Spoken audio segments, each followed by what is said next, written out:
పిల్లలందరికీ శుభోదయం.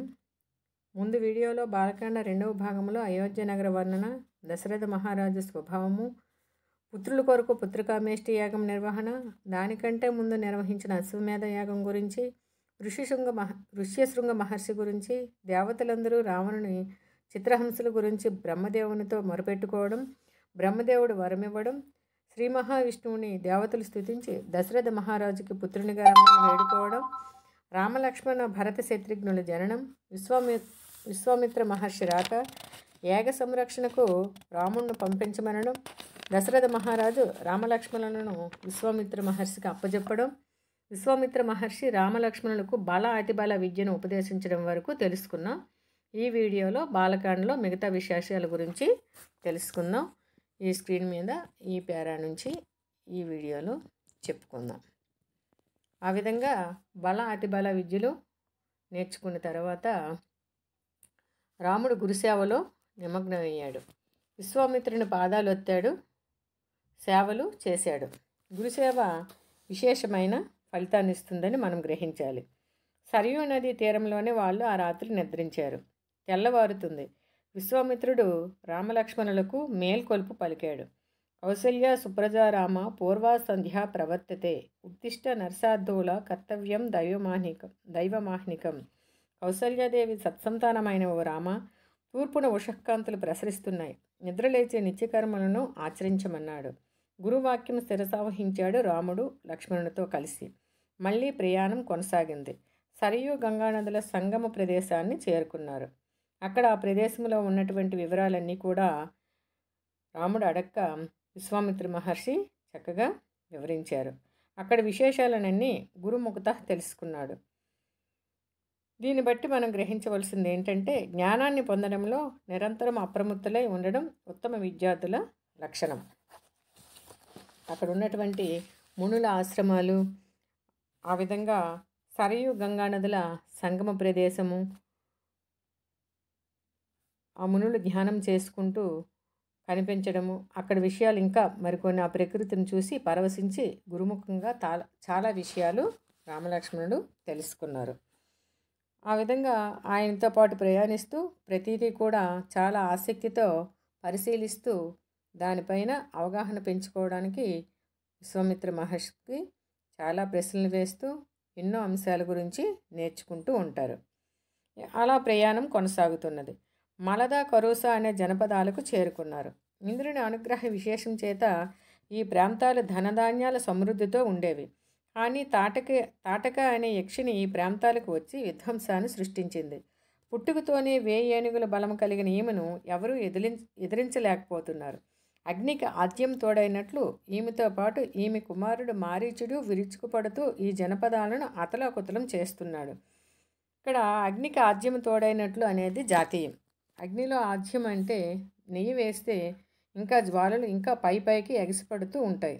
ఆ విధంగా ఇక్కడ తాటకితో పాటు ఆయన కుమారుడైనటువంటి మారీచుడు కూడా కలిసి ఆ జనపదాలను అస్తవ్యస్తం చేస్తూ అతలాకుతలం చేస్తున్నారు. రాముడికి సందేహం వచ్చింది. తాటకి యక్షిని కదా, అంత బలం ఆమెకి ఎక్కడి నుండి వచ్చిందని విశ్వామిత్రునికి ప్రశ్నిస్తాడు. అప్పుడు విశ్వామిత్ర మహర్షి తాటకి పుట్టు పూర్వోత్తరాల గురించి చెప్తాడు. ఇక్కడ మనకి పాఠ్యాంశంలో లేదు, నేను క్లుప్తంగా చెప్తాను. పూర్వం ఈ ప్రదేశంలో విశ్వామిత్ర మహర్షి రాముడికి ఏ విధంగా చెప్తున్నాడో ఆ విషయాన్ని నేను క్లుప్తంగా చెప్తాను. పూర్వం ఈ ప్రదేశంలో దేవేంద్రుడు వృత్తాసుర రాక్షసుని సంహరించడం వల్ల అతనికి బ్రహ్మహత్య పాతకం చుట్టుకొని బాగా ఆకలికి గురి అయ్యాడు. అప్పుడు దేవతలంతా ఇంద్రునికి మంత్రయుక్తంగా అభిషేకం చేయడంతో బ్రహ్మహత్య పాతకము నుండి విముక్తుడయ్యాడు.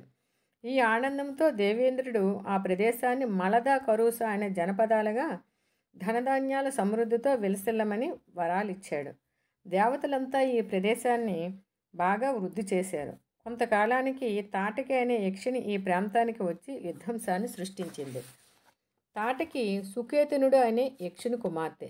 సుకేతునికి చాలా సంవత్సరాలు సంతానం లేదు.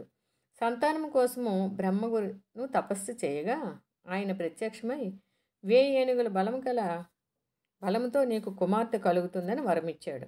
కొంతకాలానికి ఆ విధంగా 1000 ఏనుగుల బలంతో తాటక జన్మిస్తుంది. కొంతకాలానికి తాటకిని సుందుడు అనే యక్షునికిచ్చి వివాహం చేశాడు.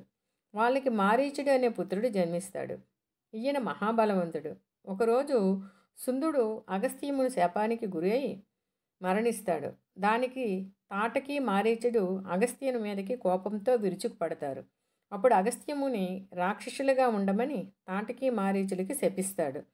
అప్పటి నుంచి ఈ మలద కరుస జనపదాలను తాటకి మారీచులు విధ్వంసం చేసి అతలాకుతలం చేస్తున్నారని విశ్వామిత్రుడు రామలక్ష్మణులకు చెప్తారు.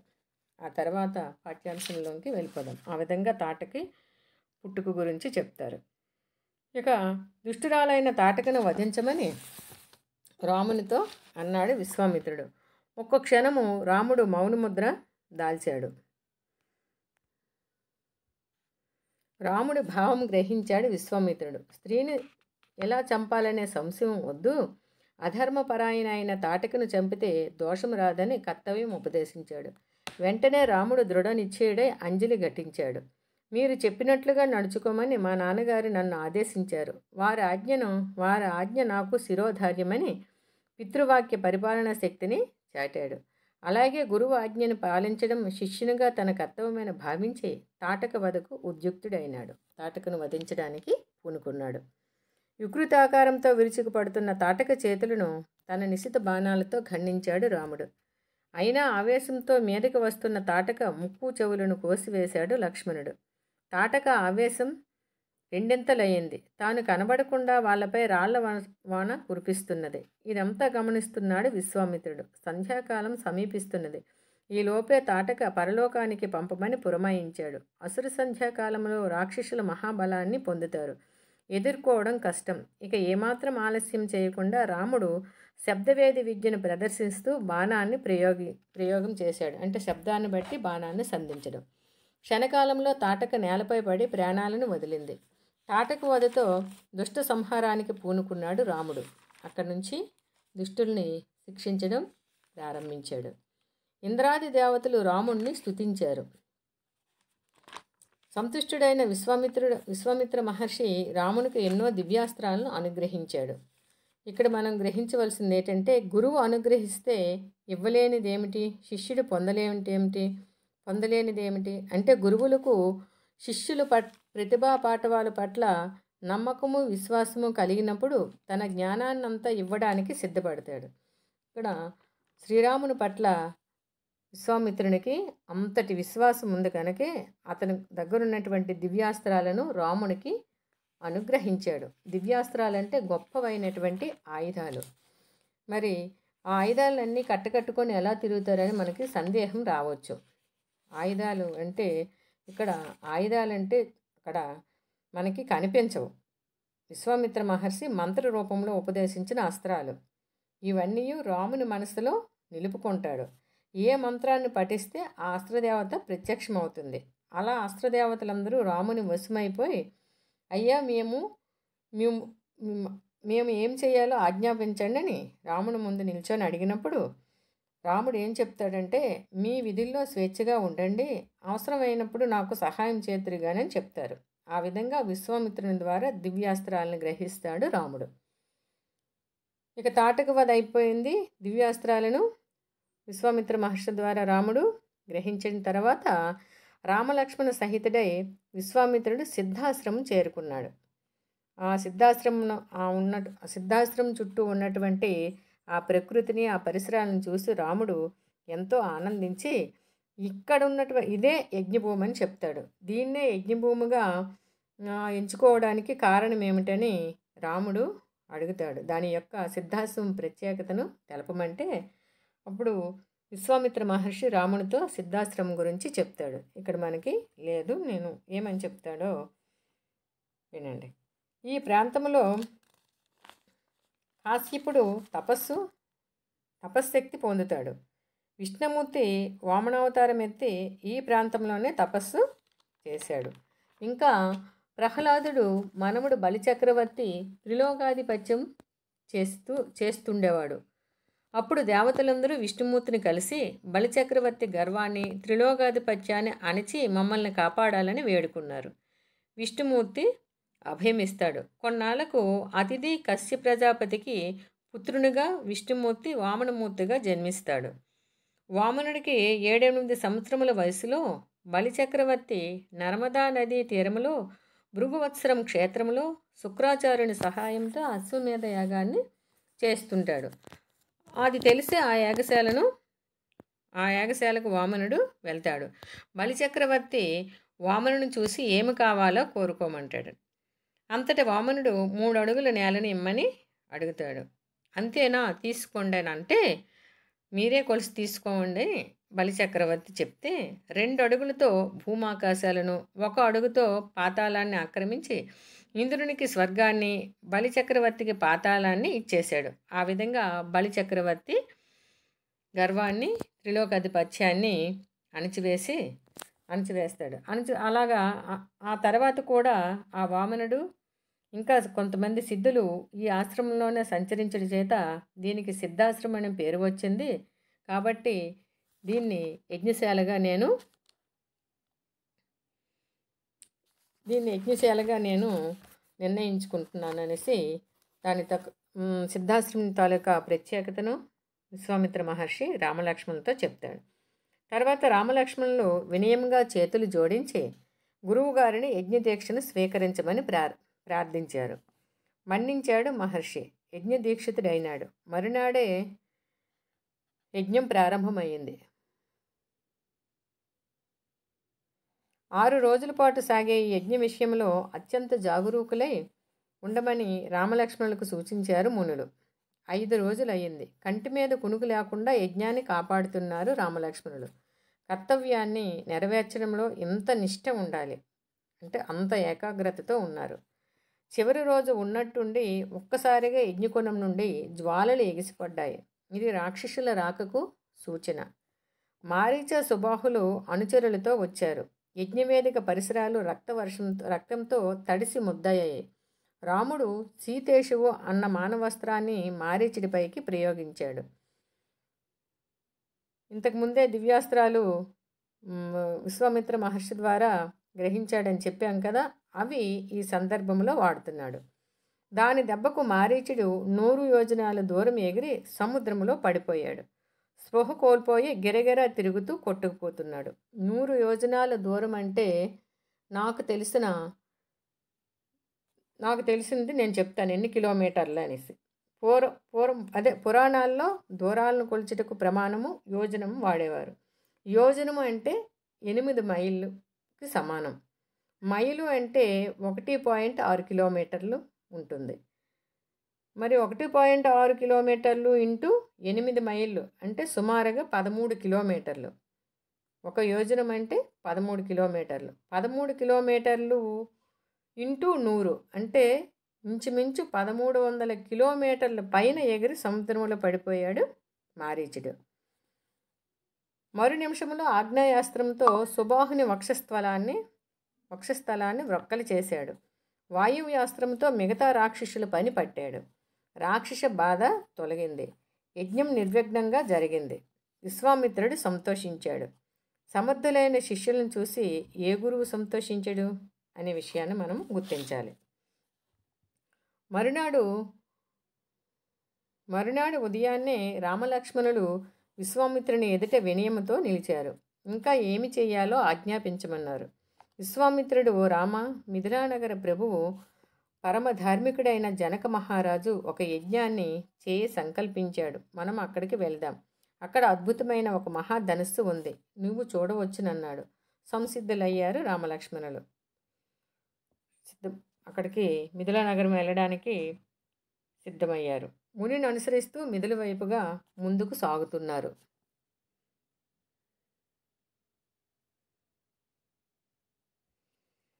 అడుగులతో పాటు మాటలు సాగుతున్నాయి. రాముని కోరిక మేరకు తన వంశ పుట్టుపూర్వోత్తరాలను వివరించాడు విశ్వామిత్రుడు.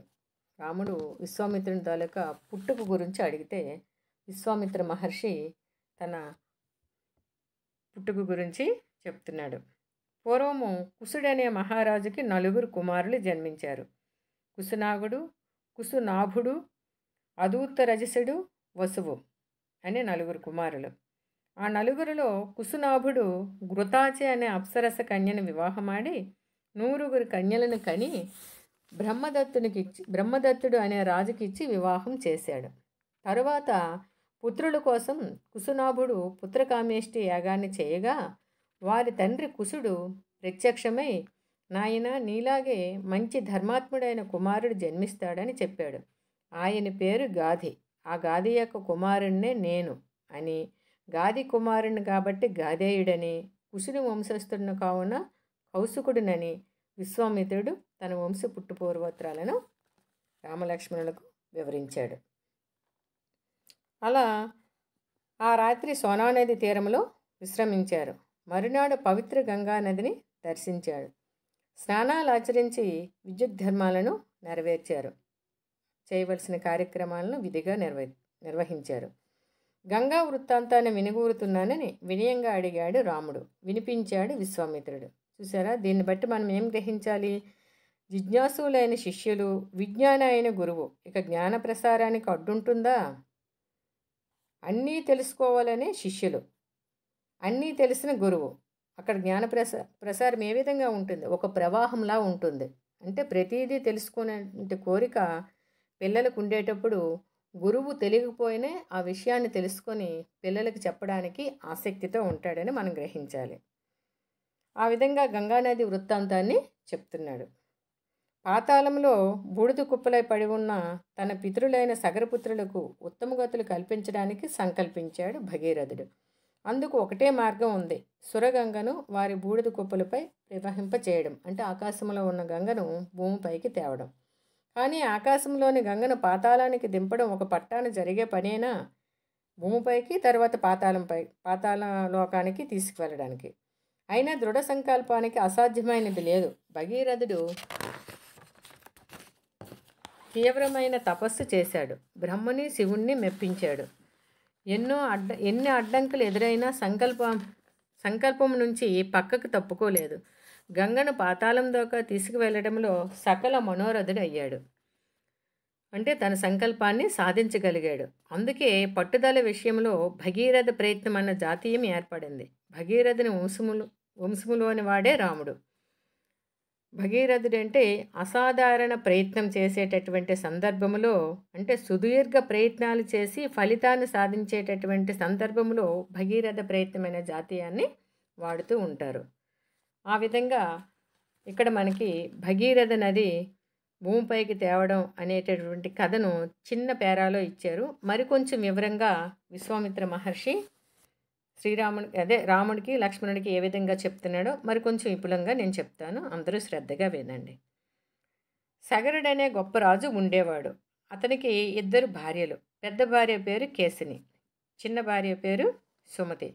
భృగు మహర్షి అనుగ్రహంతో కేసిని అసుమంజుడు అనే పుత్రునికి జన్మనిస్తుంది. చిన్న భార్య సుమతికి 60,000 మంది పుత్రులు జన్మిస్తారు. ఈ 60,000 మంది పుత్రులు అనంతమైన శక్తి సంపన్నులు కలవారు.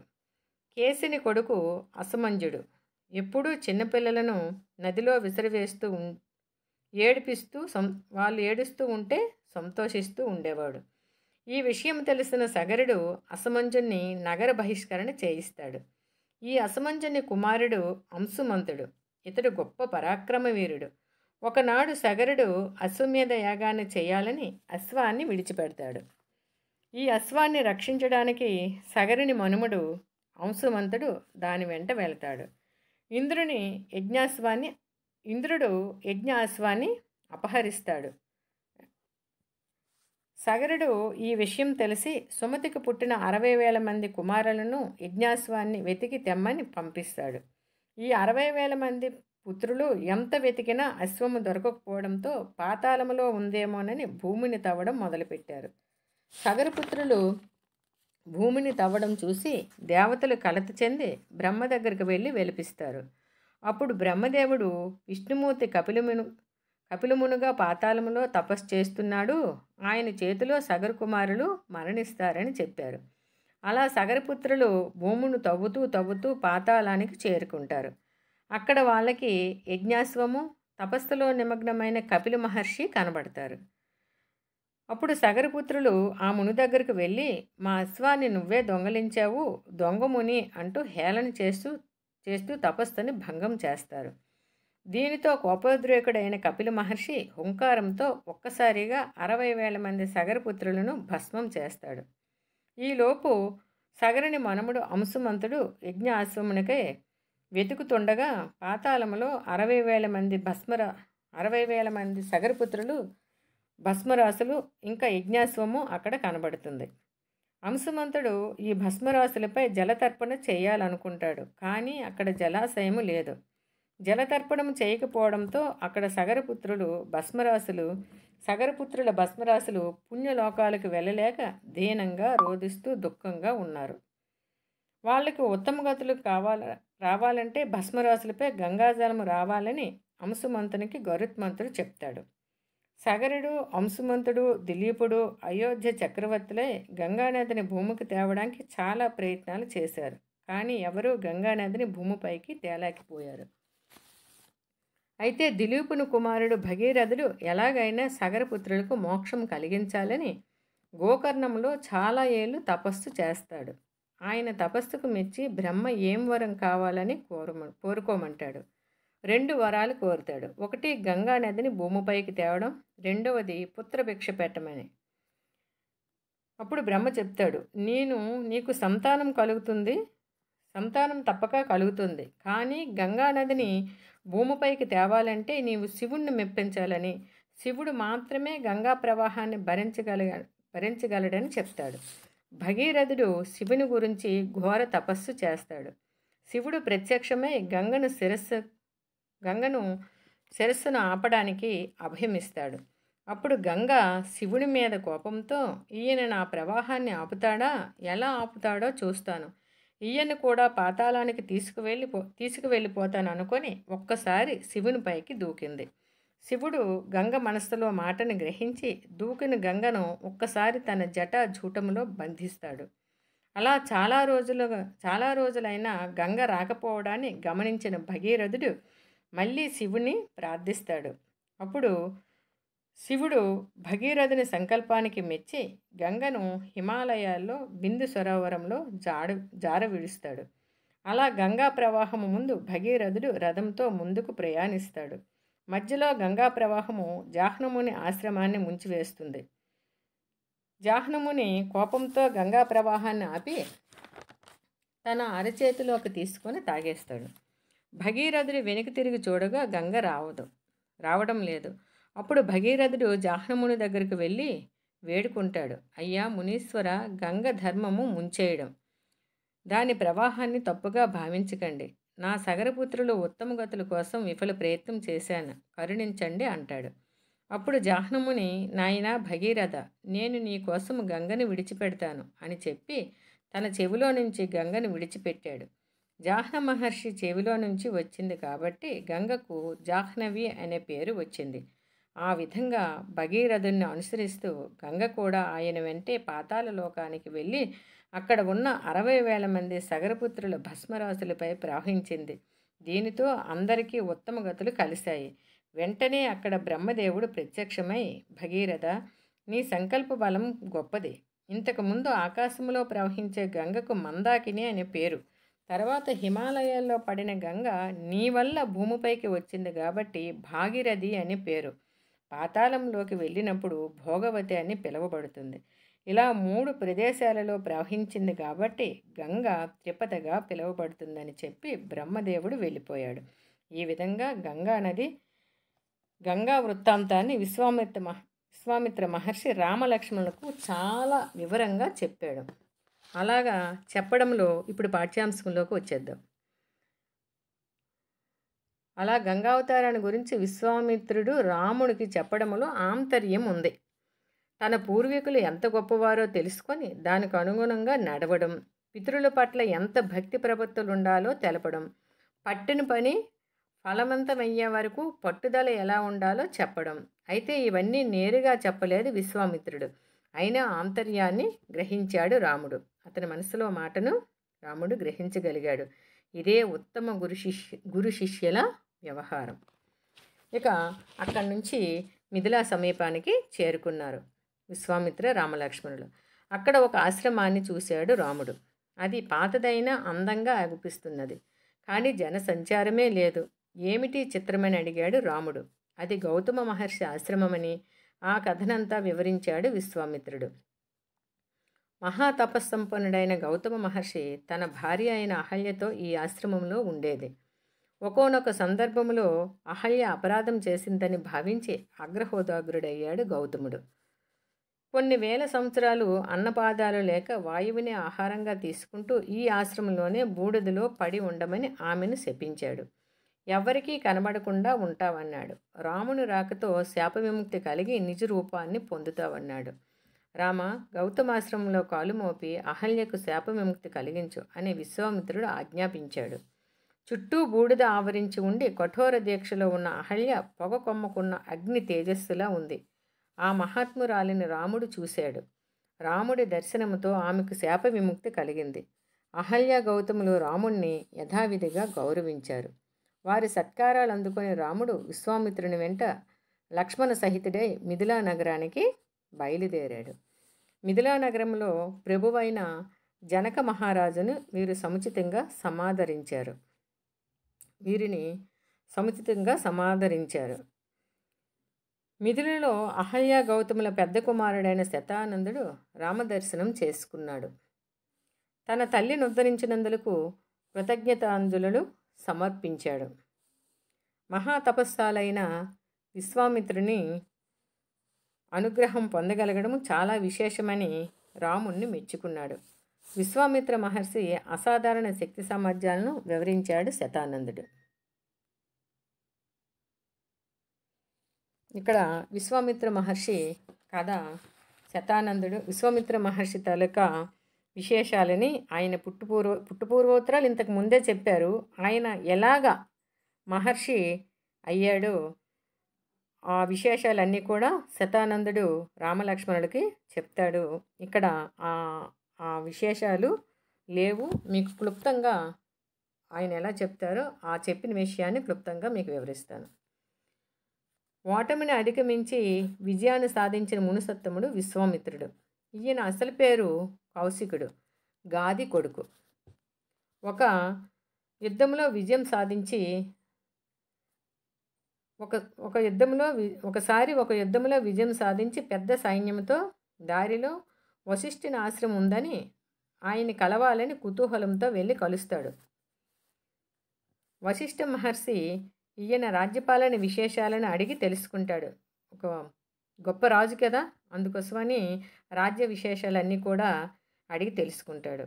కౌశికుడు కూడా వశిష్ఠునితో యజ్ఞయాగ క్రతువుల గురించి అడుగుతారు. ఎంతో వినయంగా ఒకరి విషయాలు ఒకరు తెలుసుకుంటారు. తర్వాత కౌశికుడు బయలుదేరుతానని అంటాడు. అంతటి వశిష్ఠుడు, మీ రాక మాకు ఎంతో ఆనందాన్ని ఇచ్చింది, మా ఆతిథ్యాన్ని స్వీకరించి మధ్యాహ్న విందును ఆరగించండి అని అంటాడు. కౌశికుడు ఋషుల దగ్గర ఉన్న అత్యల్ప వనరులను ఆయనకి ఆయన సైనిక దళాలకు వాడుకోవడం ఇష్టం లేక మేము ఇందు వరకు వేచి ఉండలేమని అంటాడు.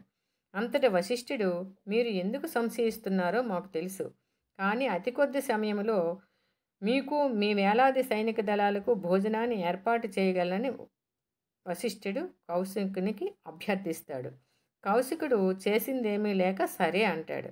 వశిష్ఠుడు తన దగ్గరున్న శబల అనే కామధేనువును ఆజ్ఞాపించగా కౌశికుడికి అతని సైనిక దళాలకు ఇష్టమైన పంచభక్ష పరమాణాలను వేడివేడిగా తమ మహిమతో సిద్ధం చేసింది. అది చూసిన కౌశికునికి ఆశ్చర్యం కలిగింది. ఆశ కూడా పుట్టింది, అసూయ కూడా మేలుకుంది. వెంటనే కౌశికుడు వశిష్ఠునితో, కందమూలాలను తింటూ యజ్ఞాలు చేసుకునే నీకు ఈ కామధేనువు ఎందుకు? రాజునైన నా దగ్గర ఉంటే ఉపయోగం ఉంటుంది, ఇచ్చేయమన్నాడు. దీనికి బదులుగా నీవు ఊహించనంత సంపద గోవులను ఇస్తానన్నాడు. అంతటి వశిష్ఠుడు, నాకు దేవతలు బహుకరించిన ఈ కామధేనువును నా సొంత పనులకు ఉపయోగించడం లేదు, లోక కళ్యాణం కోసం జరుగుతున్న యజ్ఞయాగాలకు మాత్రమే ఉపయోగిస్తున్నానని చెప్పాడు వశిష్ఠుడు కౌశికునితో. ఎంత చెప్పినా వినకుండా అసూయతో నా రాజ్యంలో ఉన్న ఈ కామధేనువు నాదే అవుతుందని మొండిగా వ్యవహరించాడు కౌశికుడు. అంతటి వశిష్ఠుడు చేసిందేమీ లేక, సరే కామధేనువు నీతో రావడానికి ఇష్టమైతే తీసుకువెళ్ళమని చెప్పాడు. కౌశికుడు కామధేనువు దగ్గరకు వెళ్ళి, నా రాజ్యంలో నివసిస్తున్నవన్నీ నా సొంతము కనుక నీవు నాతో రావాలని ఆజ్ఞాపిస్తాడు. అంతటా కామధేనువు వశిష్ఠుని దగ్గరకు వచ్చి, నేను వెళ్ళడం నీకిష్టమేనా అని దీనంగా అడుగుతుంది.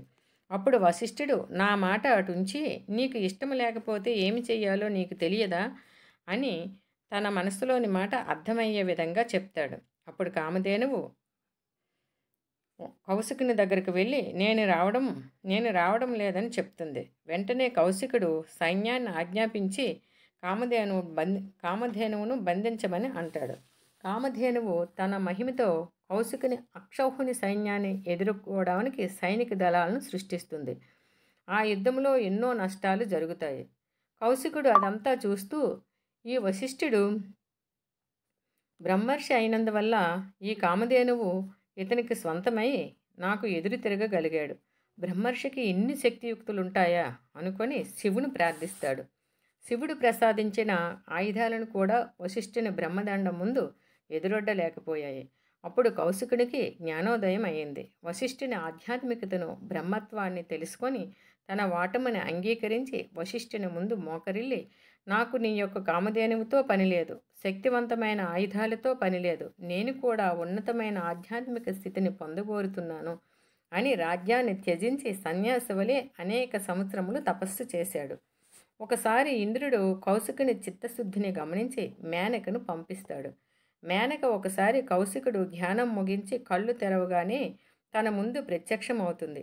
ఆ అతిలోక సుందరుని చూసి తన యొక్క లక్ష్యాన్ని మరిచిపోయి తనతో కొన్నాళ్ళు ప్రయాణించి ఒక బిడ్డకు తండ్రి కూడా అయ్యాడు. కొన్నాళ్లకు తన లక్ష్యము మళ్ళీ గుర్తువచ్చి మళ్ళీ తపస్సు చేసుకోవడానికి వెళ్తాడు. ఇంద్రుడు ఈసారి రంభను పంపిస్తాడు. అప్పుడు ఇది దేవేంద్రుని పన్నాగమేనని తన ధ్యానాన్ని భగ్నం చేస్తున్నందుకు ఇంద్రుని కోపించి రంభను శపిస్తాడు. మళ్ళీ శపించినప్పుడు కోపం వచ్చినందువల్ల ఆ కోపం కారణంగా ఇంతవరకు సంపాదించిన ఆధ్యాత్మిక శక్తిని పోగొట్టుకుంటాడు. మళ్ళీ ఎలాగైనా నాలో సహనము, ఓర్పు కూడగట్టుకోవాలని సంకల్పించుకొని తన లక్ష్యాన్ని సాధించడానికి మళ్ళీ ధ్యానముద్రుడైనాడు. ఇన్నాళ్లకు కౌశికుని బాల్య స్నేహితుడు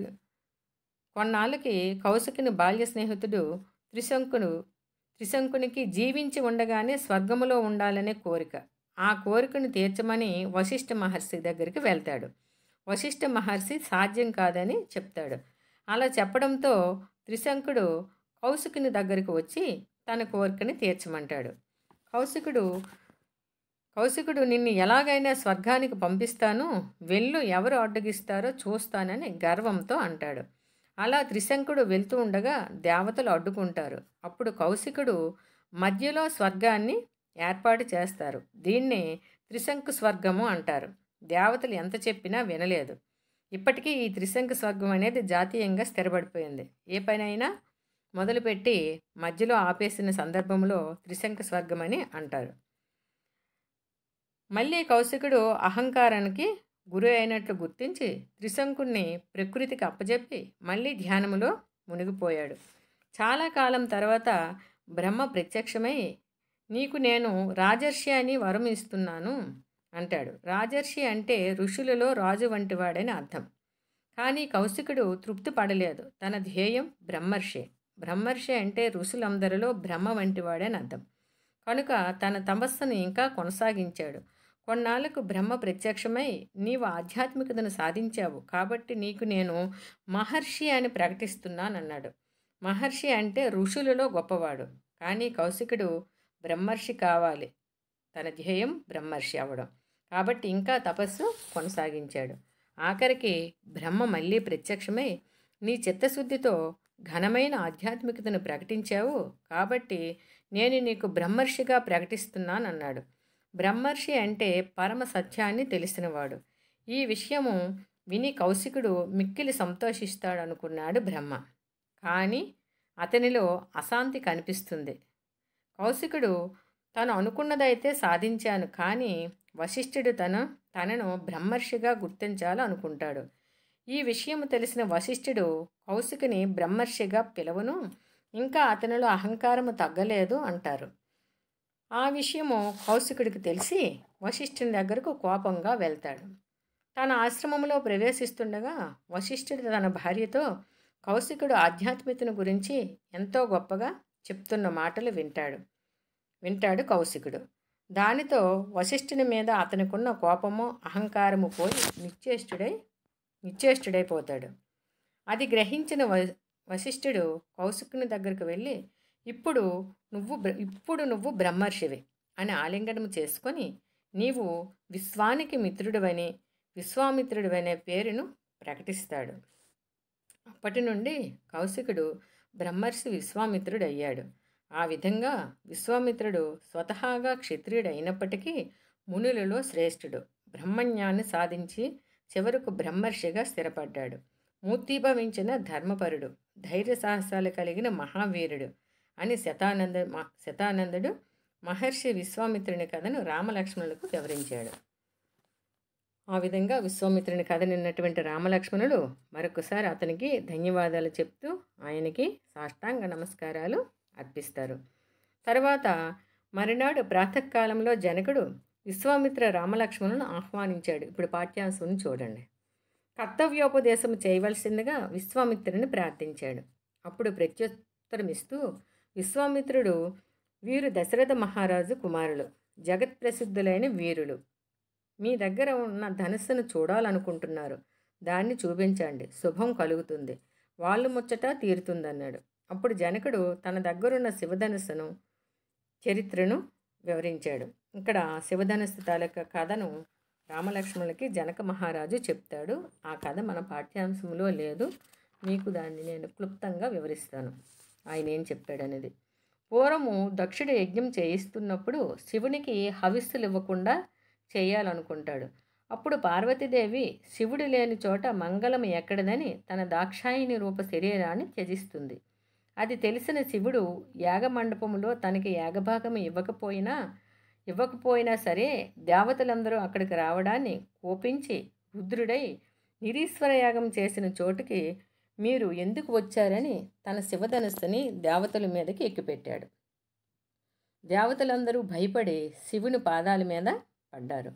అప్పుడు రుద్రుడు ప్రసన్నుడై శివధనుస్సును దేవతలకు బహుమానంగా ఇచ్చాడు. అప్పుడు దేవతలు ఆ ధనస్సును మిథిలాదేశపు రాజైన దేవరాతునికి శివధనస్సును న్యాసంగా ఉంచమన్నారు. అంటే దాయమని చెప్పారు. ఆ దేవరాతుడు 8 చక్రాలున్న పెట్టెలో శివధనస్సును భద్రపరిచాడు. అప్పటి నుండి మిథిలాదేశపు రాజులచే పూజింపబడుతుంది. నేను కూడా అదే విధంగా పూజలు చేస్తున్నాను. మహాశక్తివంతమైన ఈ ధనస్సు ఉన్న పెట్టెను 5,000 మంది తోస్తే గాని కదలదు అని శివధనస్సు తాలూకు చరిత్రను వివరించాడు జనక మహారాజు. ఇప్పుడు పాఠ్యాంశంలోకి వెళ్ళిపోదాం.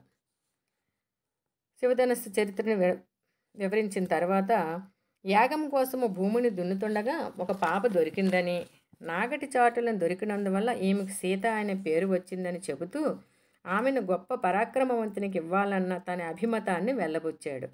శివధనుస్సును ఎక్కుపెట్టగలవాడే సీతకు తగిన భర్త అన్నాడు. గతంలో ఎందరో రాజులు వచ్చి శివధనుస్సును ఎక్కిపెట్టడానికి విఫల ప్రయత్నం చేశారని, ఎక్కుపెట్టడం మాట ఎలా ఉన్నా కనీసం కదిలించలేకపోయారన్నాడు. ఇదంతా విని శివధనుస్సును తెప్పించమన్నాడు విశ్వామిత్రుడు. సరేనన్నాడు జనకుడు. బలిష్ఠులు దీర్ఘకాయులైన 5,000 మంది అతి కష్టం మీద శివధనుస్సుతో కూడిన పేటికను తీసుకువచ్చారు. విశ్వామిత్ర మహర్షి అనుమతితో ధనుస్సు మధ్యభాగాన్ని అవలేలగా పట్టుకున్నాడు రాముడు. ధనుర్విద్యలో ఆరితేరిన రాముని చెయ్యి సోకగానే ఆ ధనుస్సు వంగింది. వింటి నారిని సంధించాడు. వేల కొలది సదస్యులు ఆశ్చర్యంలో మునిగిపోయారు. అల్లెతాడును ఆకారణాంతంగా లాగాడు రాముడు. చెవుల వరకు, ఆకారణాంతంగా అంటే చెవుల వరకు బాణాన్ని తాడుని లాగాడు. పిడుగుపాటులో భయంకర శబ్దాన్ని చేస్తూ విల్లు ఫిల్లున విరిగింది. విశ్వామిత్రుడు, జనకుడు, రామలక్ష్మణులు తప్ప మిగతా వారంతా మూర్ఛపోయారు. ఎందుకంటే వీళ్ళకి రాముని తాలూకు శక్తి యుక్తుడు తెలుసు, మిగతా వాళ్ళకి తెలియదు. కాబట్టి ఆ సందర్భాన్ని చూసిన వాళ్ళందరూ కూడా మూర్ఛపోయారు. ఇచ్చిన మాట ప్రకారం జనకుడు సీతారాముల వివాహం జరపడానికి సంసిద్ధుడయ్యాడు. దశరథ మహారాజుకు వర్తమానం పంపాడు. అయోధ్య నుంచి అందరూ తరలి వచ్చారు. జనకుడు తన కుమారులైన సీతను, ఊర్మిళను సీతను ఊర్మిళను రామలక్ష్మణులకు తన తమ్ముడు కుశధ్వజని కుమారులైన మాండవిని శృతకీర్తిని భరత శత్రుఘ్నులకు ఇచ్చి వివాహం జరిపించాడు. అంగరంగ వైభవంగా సీతారాముల కళ్యాణం జరిగింది. చూసారు ఇక్కడ సీతారాముల కళ్యాణం చిత్రపటం మనకి టెక్స్ట్ బుక్లో మధ్య పేజీలో ఆ పక్క పేజీలో ఉంటుంది. ఆ విధంగా కళ్యాణాలు జరిగిన తర్వాత మరునాడు విశ్వామిత్ర మహర్షి కొత్త దంపతులను ఆశీర్వదించి దశరథ జనక మహారాజులను వీడ్కొని హిమాలయ పర్వతానికి వెళ్ళాడు. తర్వాత బంధుమిత్రు సమేతంగా దశరథుడు అయోధ్యకు బయలుదేరాడు. దారిలో వీళ్ళకి పరశురాముడు ఎదురుగా వచ్చాడు. అతడు ప్రళయకాల రుద్రుడిలా ఉన్నాడు. గండ్రగొడ్డలని ధనుర్బాణాలను ధరించాడు. ప్రజ్వరిల్లే అగ్నిలా భయంకరంగా ఉన్నాడు. క్షత్రియుడైన కార్తవీర్యార్జునుడు ఇతని తండ్రి అయిన జమదగ్నిని చంపాడు. అప్పటి నుంచి క్షత్రియ నిర్మూలనానికి కంకణం కట్టుకున్నాడు. 21 సార్లు భూప్రదక్షిణ చేసి ఎంతోమంది క్షత్రియులను తన గండ్రగొడ్డలకి బలి చేశాడు. పరశురాముడు పుట్టుకను గురించి ఒక 2 వాక్యాలు మీతో చెప్తాను. విష్ణు అవతారాల్లో 6వ అవతారము పరశురాముడు. కౌశిక వంశస్థుడైన గాది కుమార్తె సత్యవతి ఈమెను భృగు మహర్షి పుత్రుడు రుచీకునికిచ్చి వివాహం చేస్తారు. వాళ్ళిద్దరికీ జమదగ్ని అనే పుత్రుడు జన్మిస్తాడు. జమదగ్ని రేణుకాదేవికి జన్మించిన కుమారుడే పరశురాముడు. అంటే విశ్వామిత్ర మహర్షి మేనల్లుడు కొడుకు. ఇంతకుముందు విశ్వామిత్ర మహర్షి కౌశికుడు గాది కొడుకు అని చెప్పుకున్నాం కదా, దాన్ని బట్టి ఈయన విశ్వామిత్ర మహర్షికి మేనల్లుడు కుమారుడు. ఇక పరశురాముడు శివుని వద్ద అస్త్ర విద్యలన్నీ కూడా అభ్యసించి అజేయుడై శక్తివంతుడై ఆయన నుండి అఖండ పరశువుని పొంది పరశురాముడు అవుతాడు. మహాభారతంలో భీష్ముడు, ద్రోణాచార్యుడు, కర్ణుడుకు అస్త్ర విద్యను నేర్పించినటువంటి గురువు. ఆ పరశురాముడు వీళ్ళకి ఎదురొడ్డి శ్రీరామునితో తన దగ్గరున్నటువంటి వైష్ణవ ధనుస్సును ఎక్కుపెట్టమని సవాలు విసిరాడు. విసురుతూ విష్ణు ధనుస్సు యొక్క చరిత్రను చెప్తాడు. అది ఏ విధంగా చెప్పాడో దాని గురించి నేను ఒక 4 వాక్యాల్లో ముగిస్తాను. పూర్వము దేవతలు విశ్వకర్మచే 2 ధనుస్సులు నిర్మించారు. ఒకటి శివధనస్సు, 2 విష్ణు ధనస్సు. శివధనస్సు త్రిపురాసుర సంహారంలో దేవతలు శివునికి ఇచ్చారు. మళ్ళీ శివుడు దేవతలకు ఇవ్వగా దేవతలు దేవరాతనికి ఇచ్చి న్యాసంగా ఉంచమని చెప్పారు. 2 విష్ణువు ధనస్సు ఇది దేవతలు మా తాతగారైన రుచీకుడి దగ్గర దాయమని చెప్పారు. రుచీకుడు మా తండ్రి జమదగ్నికి ఇచ్చాడు. అతని ద్వారా నా దగ్గర ఇప్పుడు ఉంది. శివధనుస్సుని విరిచిన నీవు గొప్ప పరాక్రమవంతుడివని రాముడివని నాకు తెలుసు. నేను పరశురాముణ్ణి. లోకంలో నేనా లేక నువ్వా అంటే ఒక్క రాముడే ఉండాలి. కాబట్టి ఈ విష్ణు ధనుస్సుని ఎక్కుపెట్టగలిగితే నా ఓటమిని అంగీకరిస్తానన్నాడు. ఆ విధంగా విష్ణు ధనుస్సు తాలూకా చరిత్ర చెప్పి ధనుస్సుని ఎక్కుపెట్టమని రాముడికి చెప్తాడు. రాముడు సరేనని అవలేలాగా ఎక్కుపెట్టి ఈ ధనుస్సును ఎక్కడ సంధించాలి, మీ మీదకి సంధించాలా లేదా మీ పాద గమనానికి సంధించాలా అని అడుగుతాడు అనమాట. అడిగితే మీ మీదకైతే సంధించను, ఎందుకంటే మా గురువు అయినటువంటి విశ్వామిత్ర మహర్షికి నువ్వు దగ్గర బంధువు కాబట్టి మీ మీదకి సంధించను. 2 మీ పాదగమనానిక లేదా మీరు పొందిన ఉత్తమ లోకాలక ఎక్కడ సంధించాలని అడిగితే పరశురాముడు ఏం చెప్పాడంటే ఇక్కడ లేదు, మీకు ఒక 2 విషయాలు చెప్తాను. ఏం చెప్తాడు? నా తండ్రి జమదగ్ని కార్తవీర్యార్జున రాజుకి కామధేను వల్ల ఆతిథ్యం ఇచ్చినందుకు కార్తవీర్యార్జునుడు స్వార్థముతో కామధేనువుని ఇమ్మని అడిగాడు. అప్పుడు నా తండ్రి నిరాకరించినందుకు నిరాయుధుడైన నా తండ్రిని వధించాడు కార్తవీర్యార్జునుడు. అతని మీద కోపంతో నేను 21 సార్లు భూమండలంలో ప్రదక్షిణ చేసి ఎందరో క్షత్రియ రాజులను సంహరించి సంపాదించిన భూమినంతటినీ కశ్యపునికి ఇచ్చేశాను. కావున ఈ నేల కూడా నాది కాదు. కాబట్టి నా పాదగమనం వైపు బాణాన్ని సంధించుకు. నేను సంపాదించిన ఉత్తమ లోకాలను సంధించు. పోతే మళ్ళీ తపస్సు చేసుకొని పొందగలుగుతాను అని పరశురాముడు చెప్పగా రాఘవుడు పరశురాముని ఉత్తమ లోకాలను సంధిస్తాడు. పరశురాముడు శక్తి అంతా రామునిలో ప్రవేశిస్తుంది. పరశురాముడు ఓటమికి అంగీకరించి మహేంద్రగిరికి వెళ్ళిపోతాడు. ఆ తర్వాత దశరథుడు సపరివారంగా అయోధ్యకు చేరుకుంటారు. కౌసల్య, సుమిత్ర, కైక ఇంకా అయోధ్యవాసులంతా నూతన వధూవరులకు ఘనంగా స్వాగతం పలుకుతూ ఆనందంగా వేడుకలు చేసుకుంటారు. కొన్నాళ్ళ తర్వాత భరతుడు శత్రుఘ్నుతో మేనమామ యుధాజిత్తు వెంట తాతగారింటికి కేకేయ నగరం వెళ్తాడు. రామలక్ష్మణుడు తల్లిదండ్రుల సేవలో, గురువుల సేవలో తరిస్తూ అయోధ్యలోనే ఉండిపోయారు. పిల్లలు, ఇంతటితో మన ఉపవాచకము రామాయణంలో బాలకాండ సంపూర్ణమయ్యింది. ఈ కాండలో రామాయణ ప్రాశస్త్యము, సీతారామ కళ్యాణము, ఇంకా వాల్మీకి రామాయణ రచనకు పూనుకోవడం అనే వ్యాసరూప ప్రశ్నలు, చెవు నిల్లు కొట్టుకొని పోరు, శ్రీకారం చుట్టడము, అగ్నికి ఆజ్యము తోడైనట్లు అనే జాతీయాలు, విశ్వామిత్ర మహర్షి దశరథ మహారాజు స్వభావాలు అనే ప్రశ్నలు రావచ్చు. అలాగే వివిధ సంఘటనలు బాలకాండలో గుర్తుంచుకోండి. పరీక్షలు, మార్కుల కోసం మాత్రమే కాక ఈ కాండ నుండి గురు శిష్యుల అనుబంధము, ఉత్తమ విద్యార్థులకు ఉండవలసిన లక్షణాలు మీరు గ్రహించి మీ నిజ జీవితంలో అలవరుచుకుంటూ ఎల్లప్పుడూ జ్ఞానాన్ని పొందడంలో అప్రమత్తంగా ఉండగలరని ఆశిస్తూ ఉన్నాను. మనందరికీ ఆ సీతారాముల ఆశీస్సులు ఉండాలని కోరుకుంటూ ప్రార్థిస్తూ ఇంతటితో నేను ముగిస్తున్నాను.